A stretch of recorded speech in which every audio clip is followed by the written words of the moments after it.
In 2023, Polaris showed off the RZR Pro R Factory, concurrent with the announcement of its in-house racing team, Polaris Factory Racing. In 2023 and 2024, Polaris Factory Racing went out and ran roughshod over the competition. They won 2 score championships, 2 Baja 1000s, and then they went to this little race in Saudi Arabia called the Dakar Rally, and they won that 2 years in a row. But apparently, even with all those victories, it wasn't enough and Polaris wasn't done. Earlier this year, Polaris dropped yet another bombshell when they announced that the Polaris RZR Pro R Factory will be available for sale to the public.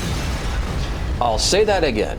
The 2025 Polaris RZR Pro R Factory is available for sale to the general public. You can go to Polaris, and if you've got enough money and you're patient enough, they will sell you a Score Desert Racing ready rig right out of the factory. Not only was Polaris Factory Racing the first ever in-house racing effort in the side-by-side market, Polaris just became the first ever side-by-side manufacturer to offer for sale an honest-to-goodness race car. There are a couple of catches. One, they're only going to build 30 this year, and from next year on, they will all be made to order. And 2, they start at $140,000. So if you want a factory racing rig, you had better have deep pockets and be really serious. But for that $140,000, you get a 255 horsepower rig that you can go out and compete in a score championship in without making any changes. The rig comes with helmet pumpers, communication systems, navigation,